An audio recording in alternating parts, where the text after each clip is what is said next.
মুভির শুরুতে সমুদ্র তীরবর্তী একটা এলাকা দেখানো হয়। সেখানে জানালার পাশে দাঁড়িয়ে ছোট্ট ছেলে ডেভিড তার টেলিস্কোপ দিয়ে চাঁদ দেখছিল। চাঁদ দেখে সে হাসছিল আর আপন মনে বিড়বিড় করে কথা বলছিল। হঠাৎ নিচ থেকে তার মা তাকে ডেকে ওঠে আর বলে যে তুমি এখনো ঘুমাওনি। তার মায়ের ডাক শুনে সে সবকিছু ফেলে দৌড়ে গিয়ে শুয়ে পড়ে। এরপর সে চাঁদকে দেখানো হয় যার তীব্র আলো সরাসরি পৃথিবীতে এসে পড়ছে। সেই আলো দেখে সমুদ্রের ডলফিন গুলো অদ্ভুত আওয়াজ করতে শুরু করে। চাঁদের আলোটা গিয়ে ঠিক মাঝ সমুদ্রে পড়ে। সমুদ্রের গভীরে আমাদের একটা অদ্ভুত জায়গা দেখানো হয় যেখানে অনেক মানুষ রয়েছে যাদের দেখে বেশ রহস্যময় মনে হয়। পরের সিনে সমুদ্রের ধারের একটু ওল্ড এজ হোম দেখানো হয়। সেখানে বেন, আর্থার আর জো নামের তিনজন বন্ধু এক গাদা গ্রোসারি নিয়ে গাড়ি থেকে নামে। নিজেদের মধ্যে টুকটাক গল্প করতে করতে তারা হোমের ভেতরে ঢুকে। ওই ওল্ড এজ হোমে অনেক বৃদ্ধ মানুষ থাকে। তাদের মধ্যে কেউ চলতে ফিরতে পারে না, কেউ বেশ বিষণ্ণ, আবার কেউ বেশ হাসি খুশিও। একটা সিনে দেখা যায় এক আঙ্কেল বেডে শুয়ে আছে আর তাকে একজন এসে একটা বই দিয়ে যায় আর বলে যে এই নাও তোমার সেই বইটা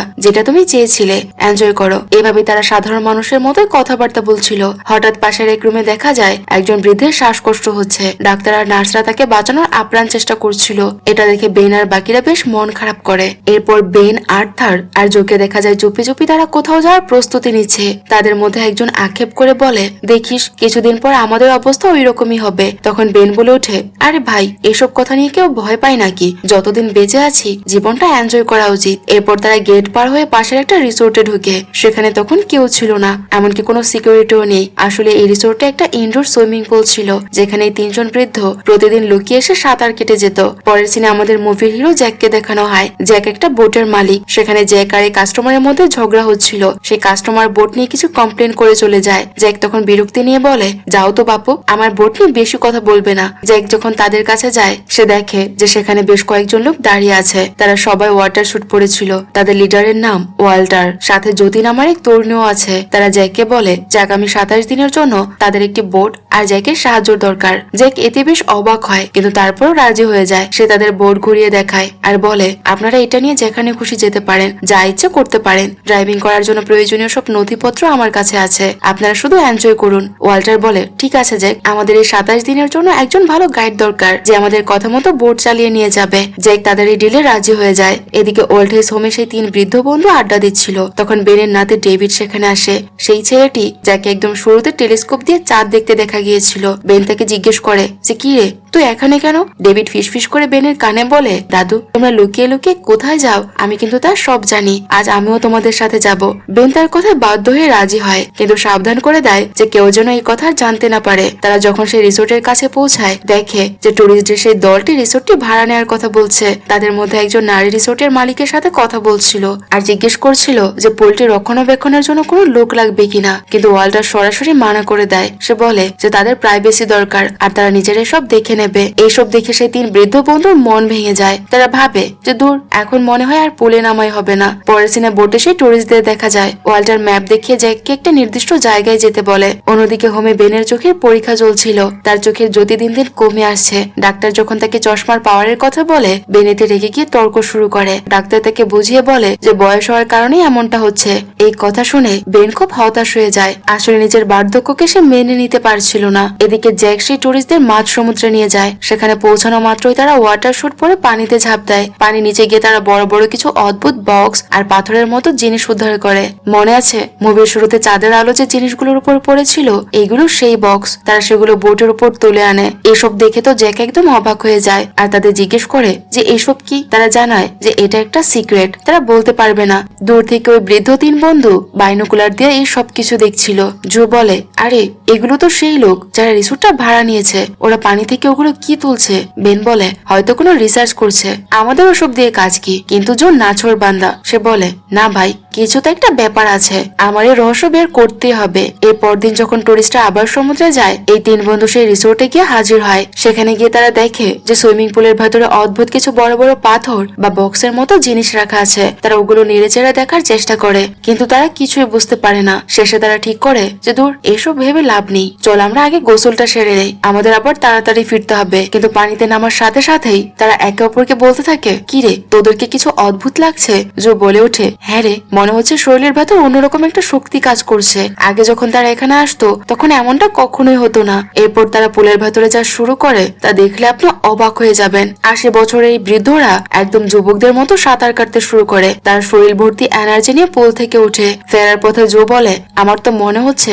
আমি আবার জোয়ান হয়ে গেছি। বেন রসিকতা করে বলে, আরে ভাই তোর বয়স 80 আছে, কিন্তু জো নাছর বান্দা। সে তার শরীরের এই পরিবর্তনটা টের পাচ্ছিল। ওল্ড এজ হোমে ফিরে গিয়ে তারা এমন সব কাণ্ড কারখানা শুরু করে যা আগে কখনো করেনি। আর্থার তার স্ত্রীকে নতুন করে প্রপোজ করে বসে, আর বেনের তো কথাই নেই। সে তার স্ত্রীর সাথে রীতিমতো রোমান্স শুরু করে দেয়। ওদিকে তাদের স্ত্রীরা তো এসব দেখে একদম অবাক। তারা ভাবছে যে এদের হঠাৎ কি হয়ে গেছে যে আজকাল এত বেশি রোমান্টিক হয়ে ঘুরে বেড়াচ্ছে। পরদিন তারা যখন আবার রিসোর্টে যায়, তাদের হাঁটা চলা দেখে মনে হচ্ছিল তারা 30 বছরের টকবগে যুবক। তারা বুঝে গিয়েছিল যে অবিশ্বাস্য শক্তি তারা ওই সুইমিং পুল থেকে পাচ্ছে। তাই তারা চুপি চুপি প্রতিদিন সেখানে গিয়ে গোসল করতে শুরু করে। ওদিকে সেই টুরিস্ট দলটি এর কিছুই টের পাচ্ছিল না। একদিন বোটে থাকাকালীন জ্যাক একটি অদ্ভুত ডিভাইস দেখতে পায়। ওটা কি জিনিস বুঝতে না পেরে সে একটা বাটন চেপে দেয়। সাথে সাথে ওটা থেকে বিচিত্র শব্দ হতে থাকে। শব্দ শুনে জ্যাক একদম ঘাবড়ে যায়, কিন্তু তখনই সমুদ্র থেকে ডলফিন গুলো উঠে এসে আওয়াজ করতে শুরু করে। এটা দেখে জ্যাক বুঝতে পারে যে এটা আসলে ডলফিনদের সাথে যোগাযোগ করার কোনো যন্ত্র।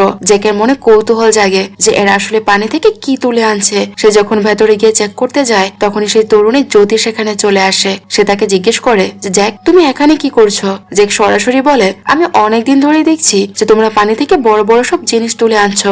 আসলে এগুলোর রহস্য কি? প্রথমে মেয়েটি বলতে চায়নি, কিন্তু জ্যাকের জেদ দেখে সে রাজি হয় আর তাকে জানায় যে আমি তোমাকে বলবো, কিন্তু তুমি কাউকে এই কথা বলতে পারবে না। এগুলো আসলে এলিয়ানদের কোকুন বা খাঁচা, যার ভেতর প্রাণ আছে। এটা শুনে জ্যাক এতটাই ঘাবড়ে যায় যে ভুল করে নিজের পায়ে চোট পায় আর যন্ত্রণায় চিল্লাতে শুরু করে। জ্যোতি তখন সেখান থেকে সরে যাওয়ার বাহানা করে চলে যায়। পরের সিনে জোকে দেখানো হয় যে তার চেক আপের জন্য ডাক্তারের কাছে গিয়েছিল। তার রিপোর্ট দেখে ডাক্তার রীতিমতো থমকে যায়। সে অবাক হয়ে বলে, মিস্টার জো, আপনার রিপোর্ট তো পুরো উল্টে গেছে। আপনি আজকাল কি খাচ্ছেন? আসলে জোর শরীরে মরণবেদী ক্যান্সার ছিল, কিন্তু এখন দেখা যাচ্ছে সে পুরোপুরি সুস্থ আর টকবগে যুবক। ডাক্তারের কথা শুনে জো আর তার স্ত্রী খুশিতে আত্মহারা হয়ে বাড়ি ফেরে। ওদিকে ওল্ড এজ হোমের দম্পতিদের জন্য একটা পার্টির আয়োজন করা হয়েছিল। সেখানে 3 বন্ধু আর তাদের স্ত্রীরা মিলে এমন উদ্ধাম নাচ নাচে যা দেখে সবাই একদম অবাক হয়ে যায়। তারা যেন সত্যি তাদের যৌবন ফিরে পেয়েছে। অন্যদিকে জ্যাক তার বোটে কিছু একটা কাজ করছিল। হঠাৎ তার চোখে একটা ছোট ছিদ্র পড়ে। কৌতূহল বশত সে সেই ফটো দিয়ে ভেতরে উকি দেয়। ভেতরে তখন জ্যোতি ড্রেস পরিবর্তন করছিল, কিন্তু জ্যাকদা দেখে তাতে তার রক্ত হিম হয়ে যায়। সে দেখে যে ক্যাটিকা তার গায়ের চামড়া খুলে ফেলছে আর তার শরীরের ভেতর থেকে তীব্র আলো বের হচ্ছে। আসলে জ্যোতি কোনো সাধারণ মানুষ নয়, সে একজন ভিন গ্রহের প্রাণী বা এলিয়ান। জ্যোতি যখন জ্যাককে দেখে ফেলে, জ্যাক ভয়ে চিৎকার করে বোটের উপরে চলে আসে। সে তখন একটা মাছ ধরার বর্ষা হাতে নিয়ে পাগলের মতো চারদিকে ঘুরতে থাকে আর চিৎকার করে বলে, তোমরা কারা? দয়া করে আমাকে মেরো না। এলিয়ানরা কোনো ক্ষতি না করে শান্তভাবে তার দিকে তাকিয়ে থাকে। ওয়াল্টার তখন তাকে শান্ত করার চেষ্টা করে, কিন্তু জ্যাক বুঝতে পারে যে ওয়াল্টারও একজন এলিয়ান। ভয়ে সে পানিতে ঝাঁপ দেয়। পরে অনেক বুঝিয়ে সুজিয়ে তারা জ্যাককে বোটে ফিরিয়ে আনে। ওয়াল্টার তখন আসল সত্যিটা জ্যাকের কাছে খুলে বলে। সে বলে, আমাদের নাম এন্ট্রিয়ান। প্রায় 10,000 বছর আগে আমরা পৃথিবী আবিষ্কার করেছিলাম আর অ্যাটলান্টিক্স নামক এক জায়গায় এসে নেমেছিলাম। আমাদের কাজ শেষ করে সবাই ফিরে গেল। আমাদের কিছু সদস্য এখানেই থেকে গিয়েছিল। তারা সমুদ্রের নিচে ঘর বানিয়ে থাকতে শুরু করে। আজ 10,000 বছর পর আমরা আবার ফিরে এসেছি আমাদের সে হারানো সদস্যদের উদ্ধার করতে। আর এই কাজের জন্যই তোমার আর তোমার বোটের সাহায্য আমাদের দরকার ছিল। ওয়াল্টার আরো বলে যে, বন্ধু, আমরা এখানে কাউকে কষ্ট দিতে আসিনি। আমাদের সেই সদস্যদের নিয়ে আমরা চলে যাব। তাই দয়া করে গোপন কথাটি কাউকে বলো না, নয়তো আমাদের বিপদ হবে। জ্যাক তাদের সব কথা শুনে শান্ত হয় আর তাদের কথায় রাজি হয়ে যায়। পরের সিনে আমাদের সেই 3 বৃদ্ধ বন্ধুকে আবার রিসোর্টের পুলে দেখা যায়। সাথে তাদের আরেক বন্ধু বার্নিও ছিল। তারা বার্নিকে বলে, আরে ভাই দেখ আমরা কেমন এনজয় করছি, তুইও পানিতে নেমে পড়, দেখবি নিজেকে 30 বছরের যুবকের মতো মনে হবে। কিন্তু বার্নি কিছুতেই পানিতে নামতে রাজি হয় না। সে তাদেরকে উল্টো প্রশ্ন করে যে, তোরা সমুদ্রের পাথরগুলোর মাঝখানে কেন সাঁতার কাটছিস? তোরা গোসল কর, আমি আসছি না। হঠাৎ বার্নি দেখে সে টুরিস্টরা রিসোর্টের দিকে আসছে। সে তার বন্ধুদের সাবধান করে দেয় আর বলে, চারে ওরা ফিরে এসেছে, তাড়াতাড়ি এখান থেকে পালাতে হবে। তারা সবাই দ্রুত পুলের পাশে একটা স্টোর রুমের ভেতরে লুকিয়ে পড়ে। এলিয়ানরা ভেতরে এসে তাদের সাথে আনা নতুন কিছু বক্স পুলে নামিয়ে দেয়। এরপর ওয়াল্টার তার হাতের চামড়া সরায় আর তার আসল এলিয়ান রূপে বেরিয়ে আসে। লুকিয়ে লুকিয়ে বৃদ্ধ বন্ধুরা এই অবিশ্বাস্য দৃশ্য দেখে একদম থমকে যায়। ওয়াল্টার পানিতে হাত ছোঁয়াতেই বক্সগুলো থেকে তীব্র আলো বের হতে থাকে।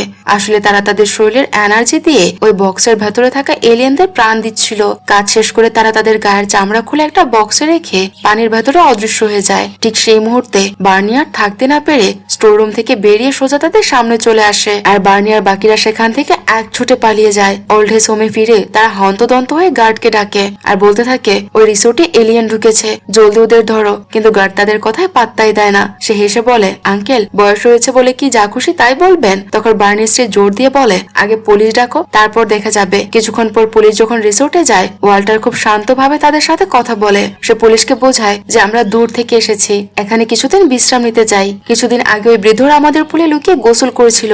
আমি বকা দিয়েছি বলে হয়তো রেগে গিয়ে আমাদের এলিয়েন বলছে। আপনি ওদের একটু বুঝিয়ে বলুন, সব ঠিক হয়ে যাবে। ওয়াল্টারের মার্জিত আচরণ দেখে পুলিশও বিশ্বাস করে নেয় আর ফিরে যায়। এরপর বেশ কিছুদিন তার আর পুলে যেতে পারে না। এর ফলে জোর শরীর আবার খারাপ হতে শুরু করে, কারণ তার ক্যান্সার ছিল। জোকে এভাবে অসুস্থ হয়ে পড়তে দেখে তার বন্ধুরা ঠিক করে যে তারা ওয়াল্টারের কাছে গিয়ে সাহায্য চাইবে। তারা ওয়াল্টারের কাছে যায় আর বেন ওয়াল্টারকে গিয়ে অনুরোধ করে যে আমাদের বন্ধু জো খুব অসুস্থ, দয়া করে ওকে কিছুদিনের জন্য ওই পুলে নামার অনুমতি দাও। ওয়াল্টার দীর্ঘশ্বাস ফেলে বলে, আপনারা শুধু একজনের প্রাণ বাঁচাতে চাইছেন, আর আমরা এখানে হাজার হাজার প্রাণ বাঁচাতে লড়াই করছি। ঠিক আছে, আপনাদের অনুরোধ আমি রাখলাম। এরপর বেন, আর্থার আর জো তাদের স্ত্রীদের নিয়ে পুলে নামতে শুরু করে, কিন্তু বার্নি জেদ ধরে হোমে ফিরে যায়। সে এসবের মধ্যে নেই। পুলে গোসল করার পর বেনের চোখের জ্যোতি এতটাই বেড়ে যায় যে সে একদম ছোট ছোট লেখা অনায়াসে পড়তে পারে। ডাক্তার তার রিপোর্ট দেখে একদম তাজ্জব হয়ে যায়। জোর ক্যান্সারও প্রায় সেরে যায়। এরপরে তিন দম্পতি মিলে দারুণ সময় কাটাতে শুরু করে। রাতের বেলা পার্টি, নাচ গান, শপিং, কোনো কিছু আর বাদ থাকে না। এমনকি বেনের স্ত্রী তো গাছেও চড়তে শুরু করে। একদিন যখন তারা বাইরে যাচ্ছিল, হোমের এক বন্ধু তাদের দেখে জিজ্ঞেস করে যে, কি রে, তোদের হয়েছেটা কি বলতো? কাল দেখলাম তোর বউ গাছে চড়েছে, তোদের কি সবকিছু ঠিক আছে? বেন তখন হাসতে হাসতে বলে, আরে হ্যাঁ, ওর তো ছোটবেলা থেকে গাছে চড়ার স্বভাব আছে। এদিকে বোটে জ্যাক আর জ্যোতির মধ্যে এক অন্যরকম সম্পর্ক তৈরি হয়। জ্যাক যখন জ্যোতির কাছে রোমান্টিক হওয়ার চেষ্টা করে, জ্যোতি বলে, জ্যাক, এটা আমাদের মধ্যে সম্ভব নয়। আমরা অন্য গ্রহের প্রাণী, আমাদের ভালোবাসার ধরন আলাদা। সে জ্যাককে পুলের পানিতে নামতে বলে আর তার এক অদ্ভুত শক্তি জ্যাকের শরীরে ছড়িয়ে দেয়। এতে জ্যাক এক অলৌকিক অনুভূতি পায়। পরের সিনে দেখা যায় যে কোনো একটা গেম খেলে জিতে যায় আর এক্সাইটমেন্টে সবার সামনে খুব লাফালাফি শুরু করে। বেন তাকে আড়ালে নিয়ে গিয়ে সাবধান করে দেয় যে, দেখ জো, ওই পানিতে গোসল করে আমরা যে শক্তি পেয়েছি তা নিয়ে বেশি বাড়াবাড়ি করিস না, তাহলে কিন্তু সবাই সন্দেহ করবে। আমি ডাক্তারকেও কথা দিয়েছি যে এটা যেন কাউকে না বলে। কিন্তু জো তখন খুশিতে এতটাই আত্মহারা যে সে কারোর কথাই শুনতে চায় না। সে বৃদ্ধদের বলে, তোরা যা, আমি একটু পরে আসছি। এরপর জো একা একাই রাস্তা দিয়ে মহা আনন্দ নিয়ে নাচতে নাচতে ফিরতে থাকে। জোর মাথায় যেন তখন ভূত চেপেছে। সে কেবল মেজাজি দেখায় না, বরং এই বয়সে এসে মেয়েদের সাথে ফ্লার্টও করতে শুরু করে। কিন্তু এসব কথা তার স্ত্রী আলমার কানে চলে আসে। এতে আলমা প্রচন্ড রেগে যায়। এর জন্য আলমা তার উপর প্রচন্ড রেগে যায় আর তার সাথে কথা বলা বন্ধ করে দেয়। পরদিন জো অনেক চেষ্টা করে আলমার রাগ ভাঙাতে পারে না। এদিকে বার্নির স্ত্রী রোজার শরীর খুব খারাপ হতে থাকে। জো সেটা দেখে বার্নিকে বলে, আরে ভাই, তোকে তো আগেই বলেছিলাম ওই পুলে গিয়ে একটা ডুব দিয়ে আয়, তাহলে সব দেখবি ঠিক হয়ে গেছে। কিন্তু বার্নি তাতে উল্টো চটে যায়। তাদের মধ্যে তুমুল ঝগড়া বেঁধে যায়। এই ঝগড়া থেকে ওল্ড হোমের বাকি সবাই জেনে ফেলে যে বৃদ্ধদের ফিরে পাওয়া যৌবনের আসল রহস্য হলো ওই রিসোর্টের পুলের পানি। ব্যাস, তারপর আর আটকায় কে? হোমের সব বৃদ্ধ বৃদ্ধা একযোগে সে রিসোর্টের দিকে দৌড়ে যায়। তারা ছোট বাচ্চাদের মতো পানিতে লাফালাফি শুরু করে দেয়। শুধু তাই নয়, পানির নিচে থাকা সে অদ্ভুত বক্সগুলোকেও তারা উপরে তুলে টেনে হেঁচড়ে নাড়াচাড়া করতে শুরু করে। ঠিক সেই সময় ওয়াল্টার সেখানে এসে পৌঁছায় আর পুলিশের ভয় দেখিয়ে সবাইকে পুল থেকে বের করে দেয়। ওয়াল্টার খুব সাবধানে একটি বক্স খোলে। আসলে কোকনগুলোর ভেতরে সে এলিয়ানরা ছিল যারা হাজার হাজার বছর ধরে পৃথিবীতে আটকে আছে আর ঘুমিয়ে আছে। কিন্তু হোমের লোকজন যেভাবে সেগুলোকে নড়াচড়া করেছে আর পুলে গোসল করে সব এনার্জি শুষে নিয়েছে, তাতে ভেতরের এলিয়েনগুলো তাদের জীবনী শক্তি হারিয়ে ফেলে। এটি দেখে ওয়াল্টার প্রচন্ড কষ্ট পায় আর বেনদের বলে, আমি তোমাদের বিশ্বাস করেছিলাম